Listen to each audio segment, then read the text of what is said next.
We've had an amazing day. We basically started off by talking about PE.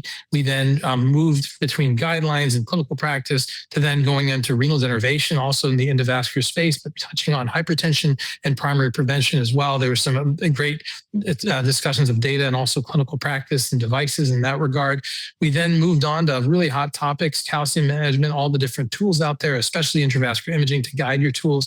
And that's where we really started thinking and hearing more about how do you think about cases when you do them. It's not just the technical aspects of what we do, it's how we think through these cases based upon the data and evidence, and also all the new devices that are out there to help treat this. We moved to DCB, really a hot topic for the US. It's emerging in the US. It's been there around the world since 2006 when the first publication of New England Journal came out. But in the US, this is relatively new. And once again, stress on thinking through cases, managing cases with imaging, and then hopefully coming up with some stentless solutions for our patients that will benefit them in the long run.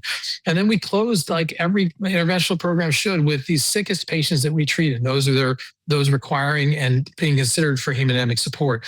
As I said before, I think that the degree to which people were thoughtful in their approach, not disparaging devices, but yet understanding there's deep benefits of these devices, but yet have to be mitigated against the complications, was something I'm proud of for this meeting. It's not something you hear typically on the podium, but I think the fact that we still all embrace these devices for the right patients shows you that despite being critical of them, we do know that they have a critical role for our patients, especially some of our sickest patients. And that's far more than you get from reading a paper.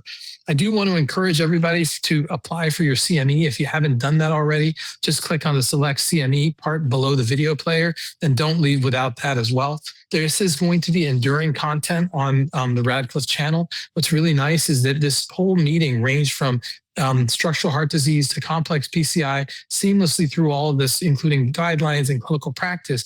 And it's just the quality of the faculty and their honesty, the discussions that took place, and the willingness to go beyond just the headlines and the promos to the practical realities of the cath lab that makes this meeting essentially what it is. Sincere and heartfelt thank you to all the faculty members who contributed to day 1 and day 2 of the US program. It's time and expertise and a commitment, even despite the World Cup and everything else going on, that sets this meeting apart. And finally, thanks again to our sponsors whose support made this program free and accessible to everybody.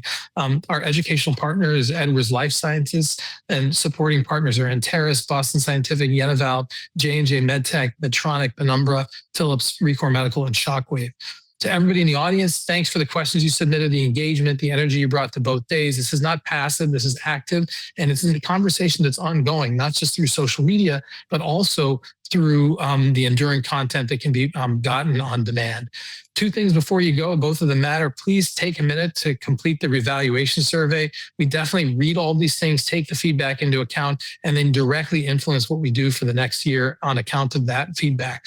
And we're also really excited that the 2027 pre-registration is now open. So secure your place. The program is going to grow. The faculty is going to expand. And if anything to go by, the discussions will only get richer that you saw today. Don't wait. Register now and make sure you know when that's going to happen. So just to conclude, 2 days, extraordinary faculty, a community that keeps showing up and raising the bar. That's TIO USA 2026, and we'll see you in 2027. Thanks so much, everybody.